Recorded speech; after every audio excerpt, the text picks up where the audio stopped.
Hello everyone, आज हम लोग बेटा थर्ड लेक्चर स्टार्ट कर रहे हैं इस चैप्टर के ऊपर। इस चैप्टर में आप देखो, पहले फ्रॉग हम पढ़ रहे हैं। एनिमल टिश्यू को हटा दिया है, कॉकरोच को रिमूव कर दिया है, तो सिर्फ फ्रॉग आ रहा है आपका। ठीक है, तो फ्रॉग में हम लोगों ने 2 लेक्चर खत्म कर लिया है। ये लास्ट थर्ड लेक्चर है। ठीक है, आप इस लेक्चर को पढ़ने से पहले पहले वाले 2 लेक्चर को आप पढ़ लो पहले, उसको पढ़ने के बाद ही आप थर्ड लेक्चर पे आओ। ठीक है, तो आज हम लोग स्टार्ट करते हैं थर्ड लेक्चर। चलो देखिए, सबसे पहला है लिम्फेटिक सिस्टम ऑफ फ्रॉग। ऐसे तो हमको पता है कि जो नर्वस सिस्टम, एक्सक्रीटरी सिस्टम लगभग ह्यूमन के सेम है, ह्यूमन के लगभग इक्वल है। तो यहां पर अगर हम लिम्फेटिक सिस्टम की बात करेंगे तो देखो क्या कहता है, ये क्या क्या इंक्लूड करता है भाई।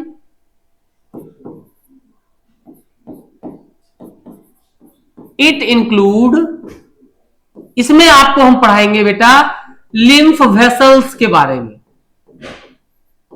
ठीक है, लिम्फ नोड के बारे में हम चर्चा करेंगे, लिम्फ वेसल्स के बारे में चर्चा करेंगे, लिम्फ नोड के बारे में चर्चा करेंगे, और लिम्फ ब्रांचेज होंगे ना, जिसको कैपिलरीज बोल देते हैं हम लोग।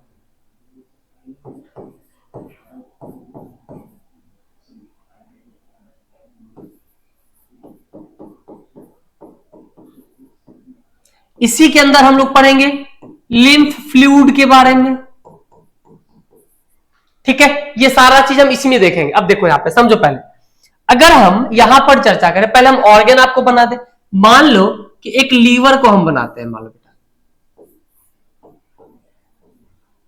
1 मिनट, हम क्या करते हैं, पहले एक ऑर्गन बनाते हैं, यहीं पे बनाते हैं ऑर्गन।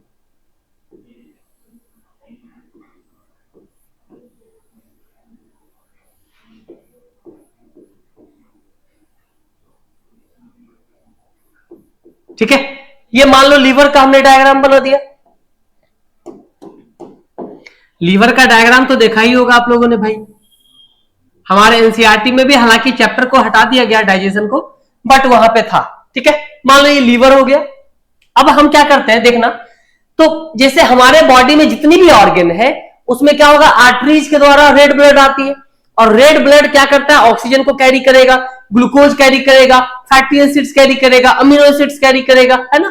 ये सारे चीज कैरी करेंगे जो हमारे सेल्स के लिए रिक्वायर्ड है, जो हमारे सेल्स को चाहिए ही चाहिए, जो हमारे ऑर्गन को चाहिए ही चाहिए। ठीक है, तो वो सारा चीज कैसे आएगा, आएगा आर्टरीज की मदद से। अब देखो यहां पे मान लो ये आर्टरीज आ रहा है, ये क्या आ गया बेटा, आर्टरीज आया। आर्टरीज के द्वारा, ब्लड के द्वारा वो सारा चीज हमारे ऑर्गन में आ रहा है। लेकिन प्रॉब्लम क्या है, आर्टरीज बहुत थिक होता है, मोटा होता है। थिक होने के कारण वो ऑर्गन के अंदर नहीं आ पाएगा, तो वहां पे कैपिलरीज बनाते हैं हम लोग। तो ये जो है कैपिलरीज में डिवाइड हो जाता है, पतली पतली बहुत सारी कैपिलरीज बन जाती है, ये कैपिलरीज बन गई। ठीक है, अब देखो इस कैपिलरीज के द्वारा ग्लूकोज, ऑक्सीजन, प्रोटीन, फैट, सारा चीज ऑर्गन के पास आ जाएगा। तो और ऑर्गन फिर क्या करेगा, काम करेगा। तो ये जब सारा चीज आया, मान लो 100% आ गया, सपोज कीजिए आप कि 100% चीजें लीवर में आ गई, लीवर काम कर रहा है, और लीवर काम करने के बाद क्या करेगा, वेस्ट बनाएगा। तो ये मान लो वेस्ट बनाया लीवर, तो लीवर जो वेस्ट बनाएगा ये वेन के द्वारा फिर कहां चला जाएगा, किडनी में प्यूरिफाई होने के लिए। तो यहां भी कैपिलरीज हो गई, कैपिलरी समझ रहे हो ना। अब क्या है, 100% जो आया था लीवर में ब्लड के द्वारा, उसमें से जो वेस्ट में 100% वेस्ट बना, उस 100% वेस्ट का 70% वेस्ट वेन के द्वारा वापस चला गया किडनी में, जहां किडनी फिल्टर करेगा उसको। लेकिन 30% जो नहीं जा पाया, ठीक है, जो 30% इसमें बच गया, 30% इसमें रह गया। अब इस 30% जो इसमें रह गया, 30% रिमेनिंग फ्लूइड, इसी को हम लोग क्या बोलते हैं, इंटरस्टिशियल फ्लूइड। इसी को हम लोग बोलते हैं इंटरस्टिशियल फ्लूइड, या इसी को हम बोलते हैं बेटा लिम्फ फ्लूइड। बात क्लियर हो गई। तो ये लिम्फ फ्लूइड 30% बच गया। अब इस लिम्फ फ्लूइड को निकालना है हम लोगों को। इसको निकालने के लिए क्या करेंगे, यहां से एक वेसल्स चलेगा, क्या चलेगा, एक वेसल्स चलेगा, जिसको हम लिम्फ वेसल बोलेंगे। क्या बोलेंगे, लिम्फ वेसल, ये लिम्फ वेसल इस 30% को लेकर के आएगा। लेकिन यहां पर एक लगा हुआ है बेटा लिम्फ नोड, यहां पे क्या लगा हुआ है, यहां पे लगा हुआ है लिम्फ नोड। समझो, इसको हम दूसरे कलर से बना देते हैं। ये आपका हो गया लिम्फ नोड। अब सुनना ध्यान से, कह रहा है मान लो कि ये 30, इसमें जो 30% था वो आ रहा है ना, तो वो जो 30% आ रहा है, हो सकता है कि उसमें कुछ जर्म्स हो सकता है कुछ उसमें माइक्रो ऑर्गेनिज्म हो सकता है कुछ उसमें हार्मफुल बैक्टीरिया हो।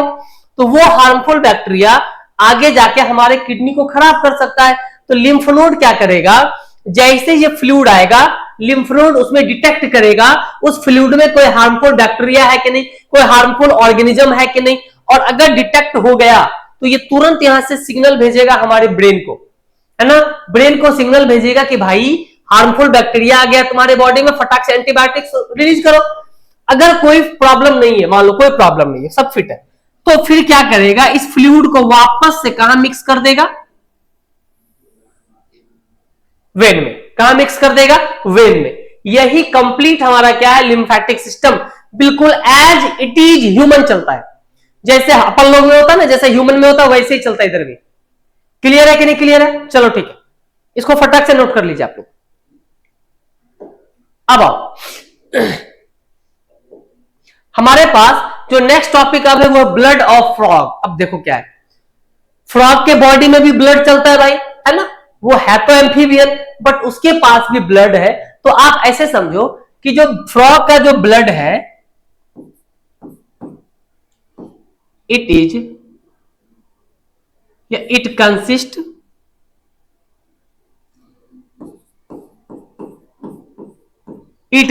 या इसको आप ऐसे भी स्टार्ट कर सकते हो जैसे एनसीईआरटी का जो बिल्कुल है, आपको दिखाएंगे भी हम लाइन। तो इसमें क्या कहता है, ब्लड ऑफ फ्रॉग में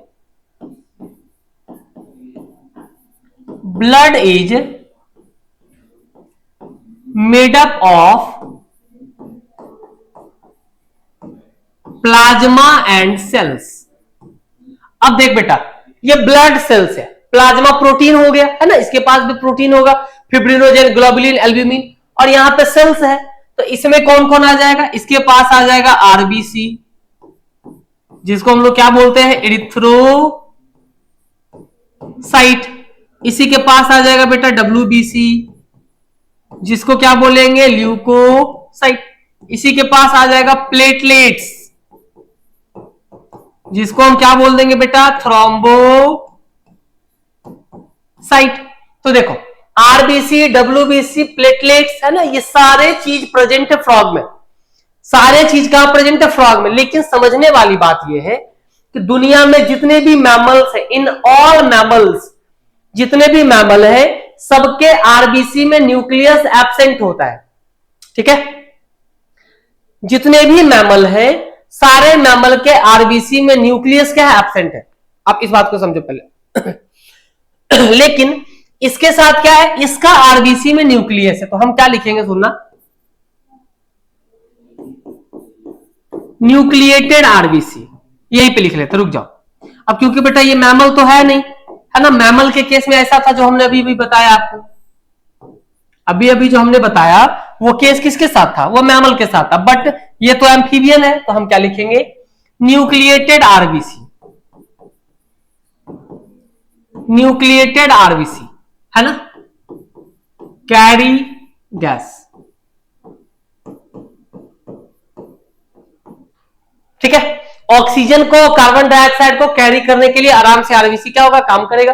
बाकी आपको पता है ल्यूकोसाइट्स का काम क्या है, एज इट इज ह्यूमन। आपको पता है थ्रोम्बोसाइट्स, प्लेटलेट्स का काम क्या है, एज इट इज ह्यूमन। ये बिल्कुल जैसे हम लोगों में डब्ल्यूबीसी का काम था, हम लोगों में प्लेटलेट्स का काम था, सेम वैसा ही काम इधर भी होता है। यहां भी क्या करेगा, डब्ल्यूबीसी है भाई, तो ये क्या करता है डब्ल्यूबीसी, हम लोगों में याद करो जल्दी से।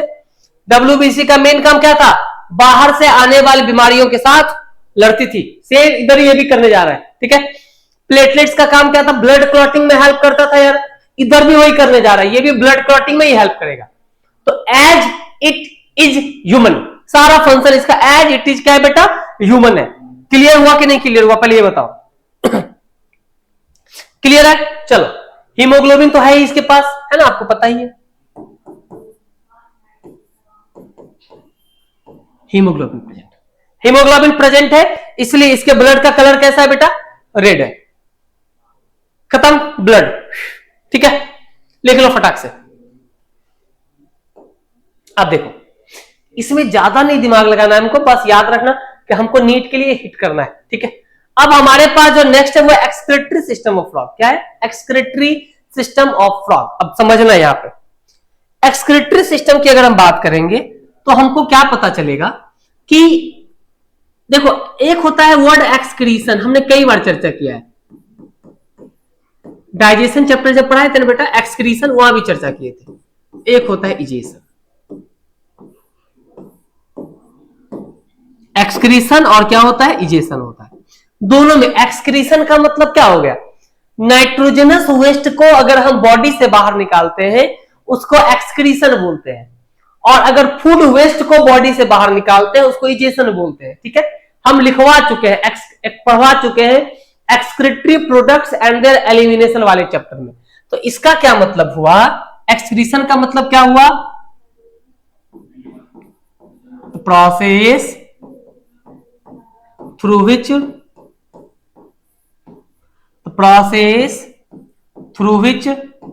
nitrogenous waste are removed out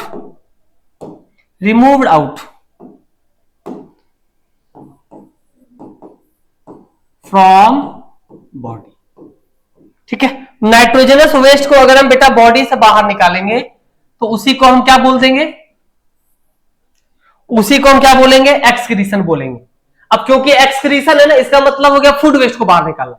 तो अगर हम बात करें किसकी, अगर हम बात करें, अच्छा इजेशन में अगर किसी को लग रहा होगा सर तो लिख लेना, हम बोल रहे हैं आपके इजेशन का मतलब। इजेशन का मतलब कि the process through which food waste are remove out from body. Food waste यहां पे लिख दो, वो हो जाएगा इजेशन, ठीक है। और नाइट्रोजनस वेस्ट को निकालेंगे तो एक्सक्रीशन हो गया। अब देखो, अगर हम बात करें तो यहां पे दो तरह का, एक होता है बेटा टैडपोल, ठीक है, और एक हो गया एडल्ट फ्रॉग। दोनों में अंतर है। टैडपोल क्या करेगा? टैडपोल क्या करेगा? तो टैडपोल पानी में रहता है, ये अमोनोटैलिक होता है, अमोनोटैलिक होगा। अमोनोटैलिक का मतलब क्या हो गया? ये अमोनोटैलिक है। अमोनोटैलिक का मतलब क्या हो गया? Release ammonia. ध्यान दीजिएगा, टैडपोल अमोनोटैलिक है, ये अमोनिया रिलीज कर रहा है। अगर एडल्ट फ्रॉग की बात करें, ये यूरिकोटैलिक होता है, मतलब ये क्या रिलीज करेगा? Uric acid.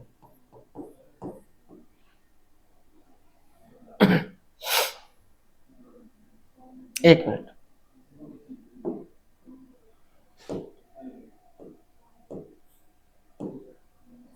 देख बेटा, कह रहा है ये क्या है आपको? एडल्ट फ्रॉग है ना, तो टैडपोल पानी में रहता है, ठीक है। पानी में रहता है तो पानी में रहने वाला क्या करेगा? अमोनिया रिलीज करेगा, है ना, अमोनिया रिलीज करेगा। और अगर अमोनिया रिलीज कर रहा है तो उसको हम क्या बोलेंगे? अमोनोटैलिक बोलेंगे। क्या बोलेंगे उसको हम लोग? अमोनोटैलिक बोलेंगे। अगर हम बात करें किसकी? फ्रॉग की, एडल्ट फ्रॉग की बात करेंगे बेटा, तो जो एडल्ट फ्रॉग है वो क्या करता है? आप बताओ। हाँ, जो एडल्ट फ्रॉग है वो यूरिकोटैलिक है। मतलब क्या हो गया?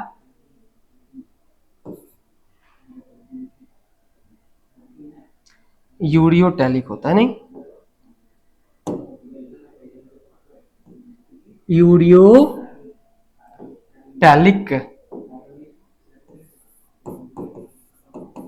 यूरिया रिलीज करेगा, रिलीज यूरिया, ठीक है। तो ये याद रखेंगे एक्सक्रीशन का प्रोसेस कैसे कैसे था। क्लियर है ना? एक्सक्रीशन में क्या क्या होगा वो क्लियर कर लीजिएगा फटाक से। चलिए लिख लीजिए इसको। आप देखिए यहां पे आइए, देखिए एनसीईआरटी के ये लाइन्स है, एनसीईआरटी के कुछ लाइन है बेटा जो हमने वहां से काट के यहाँ पे आपके लिए लगाया है, जो काफी इंपॉर्टेंट इसलिए कहता है कि elimination of nitrogenous waste is carried out by a well developed excretory system. तो पहला बात याद रखेंगे एनसीईआरटी का लाइन का, ये टॉपिक बहुत इंपॉर्टेंट है कि frog well developed excretory system होता है फ्रॉग के पास, ठीक है। Excretory system consist of a pair of kidney, अभी हम आएंगे इस पे चर्चा करेंगे। इसके पास क्या है, एक पेयर किडनी है, यूरेटर होगा, क्लोका है, और क्या है बेटा, यूरिनरी ब्लैडर है ना, ये इची प्रेजेंट है। तो हम क्या बोलेंगे कि जो फ्रॉग है उसका जो एक्सक्रीटरी सिस्टम है वो क्या कंसिस्ट करता है, तो फ्रॉग का एक्सक्रीटरी सिस्टम एक pair kidney, ureter, one pair ureter हो गया, क्लोका हो गया, और ये यूरिनरी ब्लैडर हो गया। अगर क्लोका के बारे में आपको लगेगा कि सर ये क्लोका क्या है, तो आपको मैं ऐसे समझाते, रुक जाओ, देखो क्लोका आपको समझाते हैं। मान लो एज ए फिगर चलते हम लोग, अगर हम लोग ना ह्यूमन के डायग्राम से समझते, मान लो ये किडनी हो गया, सपोज करो ये भी किडनी हो गया, और किडनी से जो निकला बेटा वो यूरेटर हो गया। हम बिल्कुल ह्यूमन के तरह चलते हैं, ये क्या हो गया, यूरेटर हो गया, ठीक। अब देखो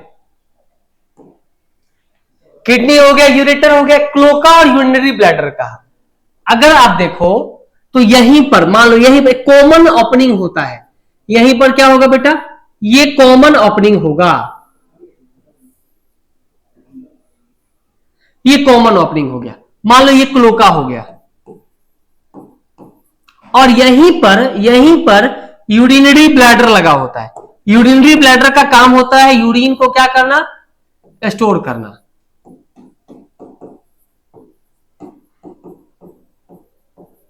यूरिनरी ब्लैडर का काम क्या होता है बेटा, तो देखो कहता है कि ये हो गया किडनी, ये यूरेटर, ये हो गया क्लोका, और ये किडनी का ओपनिंग हुआ। तो सबका ओपनिंग कहां हो रहा है, क्लोका में।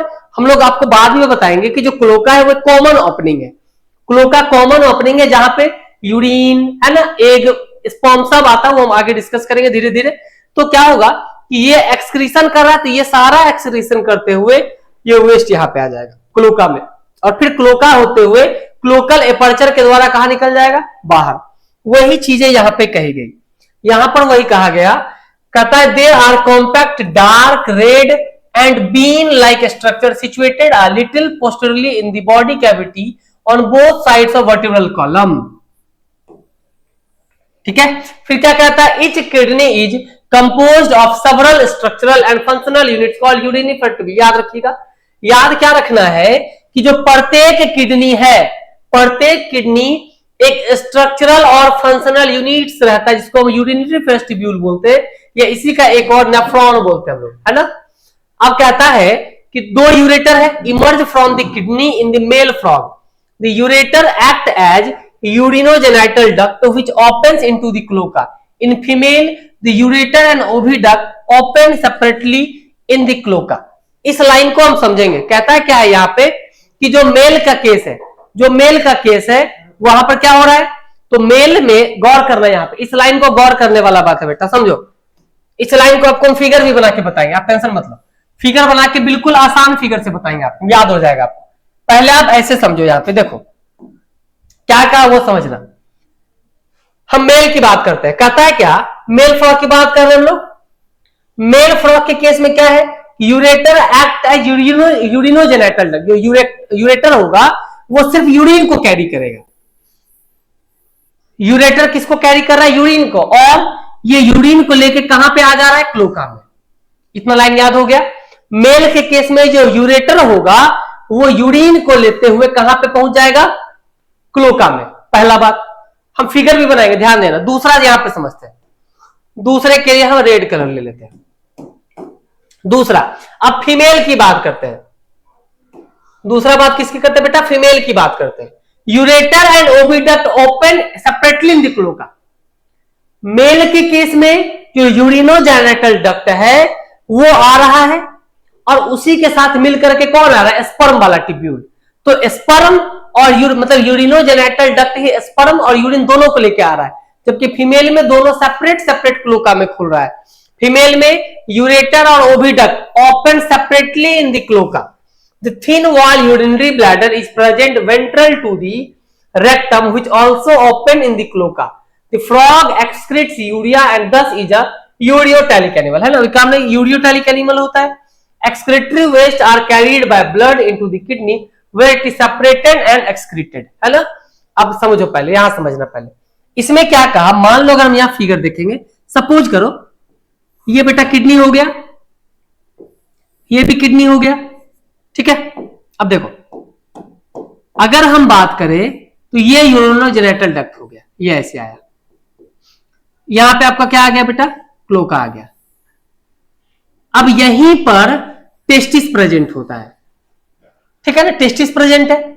ये टेस्टिस जो है ये स्पर्म बनाएगा, ये स्पर्म का भी जो आएगा ये ओपनिंग भी कहां पे होगा, यूरिनोजेनिटल डक्ट में। तो देखना ध्यान से, आप समझो, कह रहा है ये वासा इफ्रेंस, इसको मान लो आप क्या, वासा इफ्रेंसिया या वास डिफरेंस मान लो, ये वास डिफरेंस है, सपोज करो ये वास डिफरेंस है। तो देखो क्या हो रहा है, मेल फ्रॉग में किडनी यूरिन बना रहा है, ठीक है, यूरिन भी यूरेटर के द्वारा क्लोका में आ रहा है, और यहीं पर testis present, one pair kidney के पोस्टरली। अब ये टेस्टिस क्या कर रहेगा, ये स्पर्म बना रहा है, ये स्पर्म भी इसी वास डिफरेंस के द्वारा यूरिनोजेनिटल डक्ट में ओपन हो रहा है। तो यूरिनोजेनिटल डक्ट स्पर्म और यूरिन दोनों को एक साथ कहां पे लेके आ रहा है, आपको क्लोका में।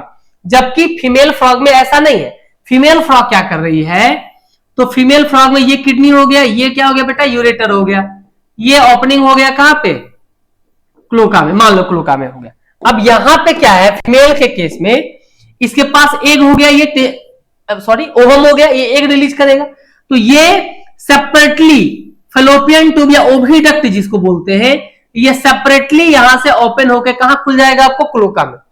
तो मेल के केस में एक ही यूरिनोजेनिटल डक्ट स्पर्म और यूरिन दोनों को लेकर क्लोका में आएगा, ठीक है। जबकि फीमेल के केस में ऐसा नहीं है, फीमेल में एग को लाने वाला पाइप अलग है और यूरिन को लेके जाने वाला पाइप अलग है, दोनों सेपरेट सेपरेट। क्लियर हुआ ना बात ये, चलो अब ये क्लियर हो गया तो आगे बढ़ते हम लोग, ठीक है।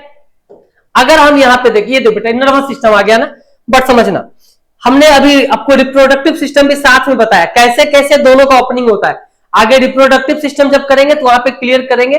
यहां पर यही समझना है मेनली कि फ्रॉग यूरिकोटैलिक यूरिया रिलीज करता है, ठीक है, यूरियोटैलिक हो गया, ये यूरिया रिलीज करने के कारण इसके बॉडी से वाटर का वेस्ट कम होता है, ठीक है, क्लियर है। चलो अब ये आते हैं नर्वस सिस्टम ऑफ फ्रॉग पे, तो इसमें कुछ भी ज्यादा नहीं दिमाग, एक मिनट और समझना, यहां पर क्या है, यहां पे क्या है, एक बात समझो पहले,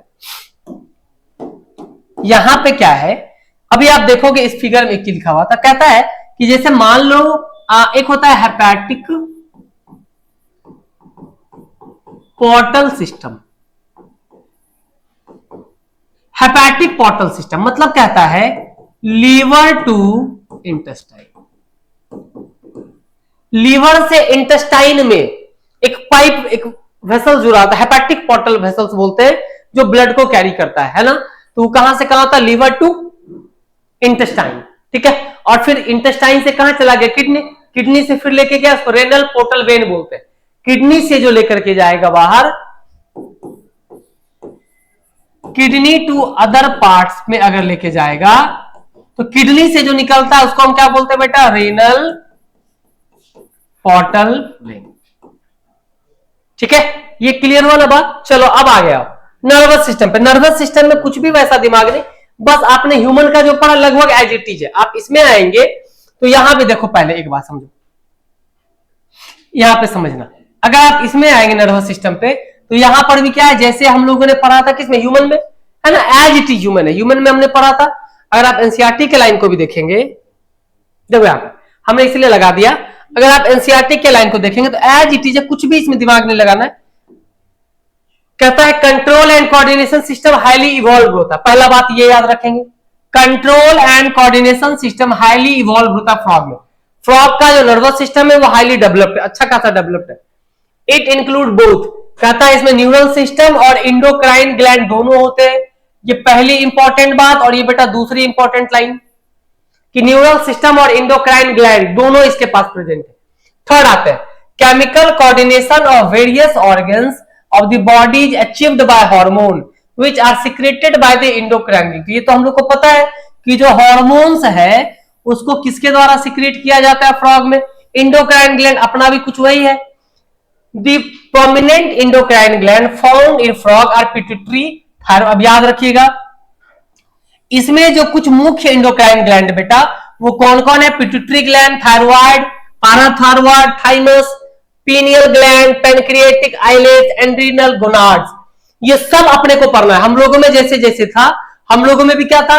पिट्यूटरी ग्लैंड, जिसको मास्टर ग्लैंड हम लोग बोले थे, thyroid gland, parathyroid gland, thymus, pineal gland, याद करो, आइलेट्स ऑफ लैंगरहैंस, वो सारा चीज सेम यहाँ पे कहता है।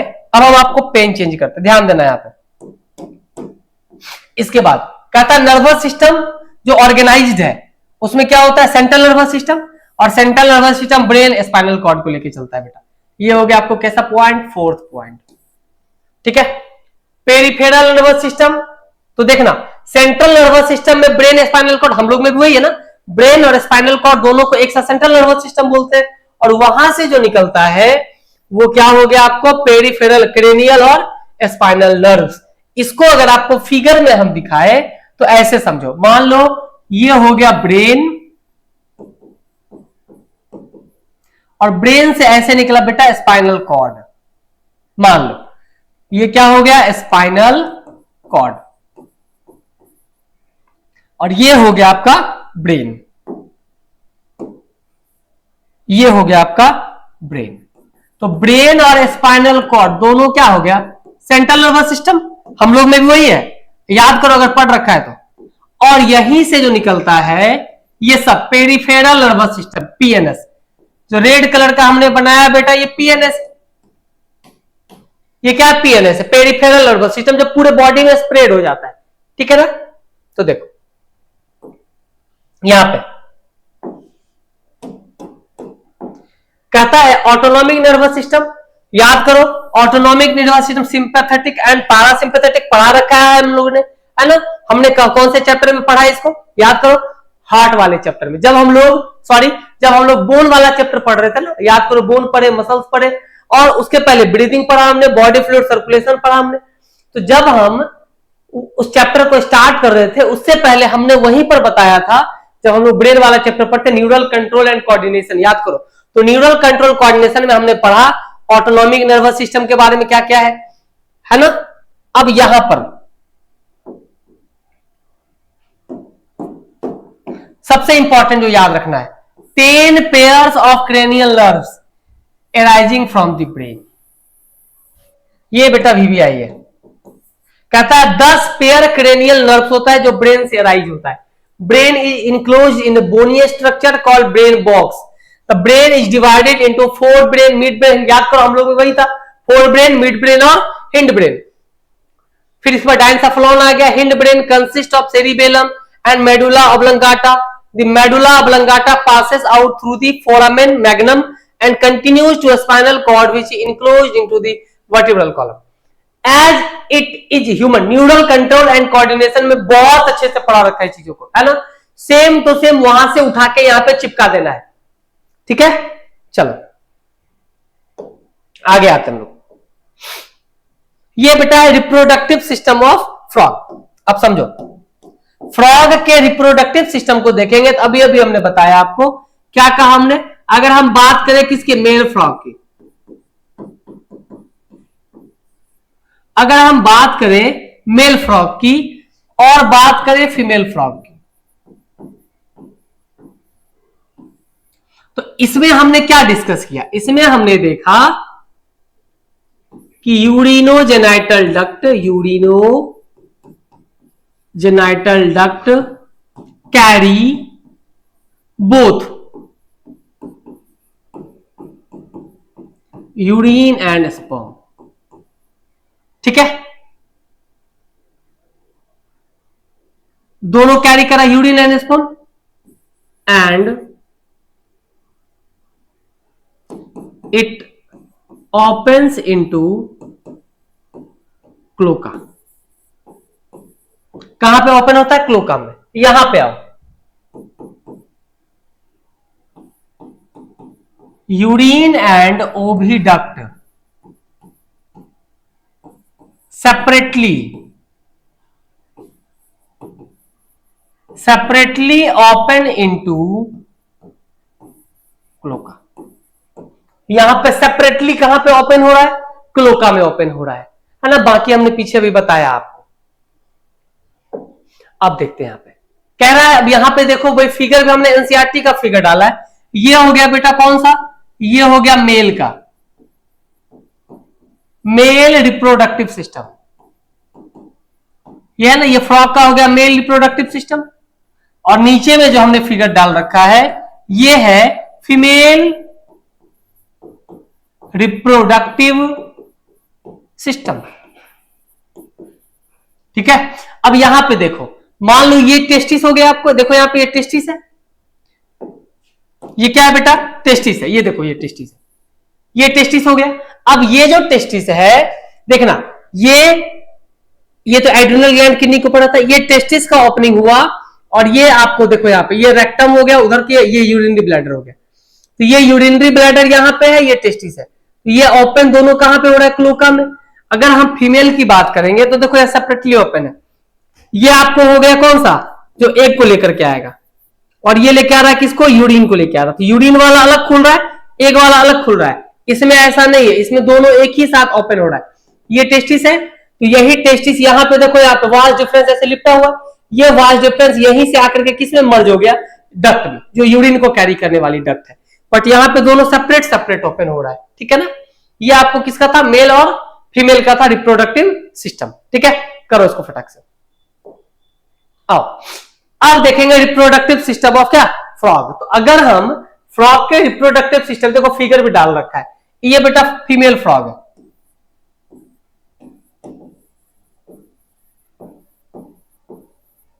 ये है मेल फ्रॉग। हम जब मॉर्फोलॉजी पढ़ा रहे थे तो वहीं पर हमने ये बताया था कि मेल फ्रॉग को कैसे पहचानेंगे, फीमेल फ्रॉग को कैसे पहचानेंगे। अब गौर से देखना, फीमेल फ्रॉग का साइज छोटा होता है, मेल फ्रॉग का साइज बड़ा है। और हमने वहीं पे बताया इसको क्यों चाहिए पानी, वाई फ्रॉग नीड वाटर, क्यों चाहिए इसको वाटर, में वहीं पे डिस्कस करा है। तो जब तक आप फर्स्ट लेक्चर को ना देखो बेटा, आगे बिल्कुल मत पढ़ो, समझ में नहीं आएगा। अब क्या है, हमने वहीं पर बताया कि ये क्या करता है, मेल और फीमेल, साइज से पता चला, ये छोटा साइज का ये मेल हो गया, ये बड़ा साइज का ये फीमेल हो गई। दोनों को पानी चाहिए, पानी में दोनों सेक्सुअल रिप्रोडक्शन करेगा।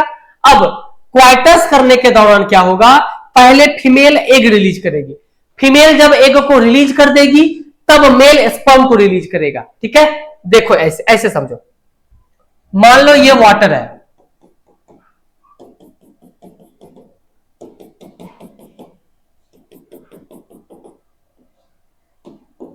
ये क्या है बेटा, ये वाटर है। अब समझना,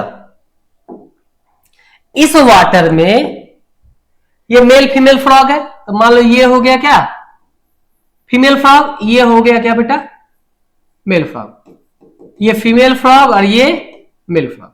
देखना, सबसे पहले क्वाइटस के बाद ये क्या रिलीज करेगी, एग, पानी में आ गया एग। एक बार में फीमेल फ्रॉग 2500 से 3000 अंडा देती है, 2500 to 3000 एग्स एक बार में देगी। और फिर इधर से पीछे से ये क्या रिलीज करेगा, स्पर्म। ठीक है ना, ये क्या रिलीज किया, स्पर्म। तो क्या हम ऐसा लिख सकते हैं, एक मिनट, हम ऐसा लिख सकते हैं क्या, यहां पे देखो तो, क्या हम ऐसा लिख सकते हैं, female release 2500 to 3000 eggs at a time of breeding period।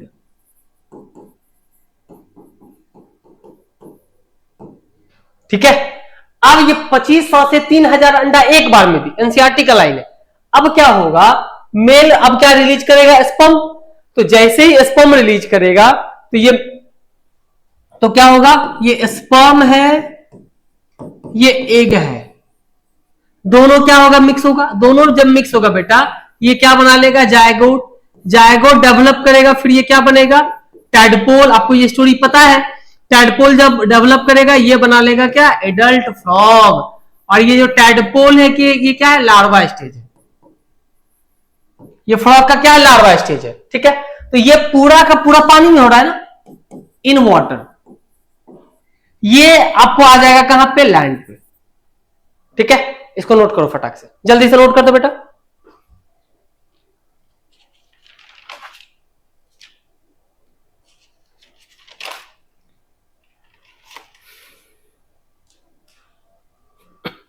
हो गया? ठीक है, यहां तक क्लियर हुआ कि नहीं हुआ? तो आपको ये पता चल गया कि जो वासा इफ्रेंसिया जो है वो भी 10 से 12 नंबर का होता है ना, 10 से 12 हो गया वासा इफ्रेंसिया। कैसे कैसे ये पूरा क्लियर हो गया ना। तो इस तरह से अब कहता है कि जो फ्रॉग के बारे में एक छोटा सा जो बात कहा गया, तो उसमें कहा ना कि जो फ्रॉग है उसको कुछ लोग खाते भी है। चाइना वाइना में क्या होता है, चाइना में फ्रॉग का जो लेग वाला भाग है वो बहुत ज्यादा मस्कुलर होता है, जो इडिबल होता है। तो कहता है क्या फ्रॉग इंसेक्ट को खाता है, हमारे लिए फायदा हो गया। कुछ लोग फ्रॉग को खाते हैं, उनके लिए फायदा हो गया, है ना। तो इस तरह से हम लोग इसको कर लेते हैं। तो ये चैप्टर बेटा खत्म हो गया आपका। ठीक है, हम लोग कल जो है जो नेक्स्ट होगा वो एनिमल किंगडम अब स्टार्ट करेंगे, है ना। हमारा जो नेक्स्ट लेक्चर होगा वो क्या होगा, एनिमल किंगडम होगा। ठीक है, चलो इसको कर लो। ठीक है ना, इसको करने के बाद हम लोग अब एनिमल किंगडम स्टार्ट करेंगे और हम लोग कोशिश करेंगे कि इससे जितना क्वेश्चन हो सकता है इसको करवाया जाए। ठीक है, चलिए, ऑल द बेस्ट एवरीवन।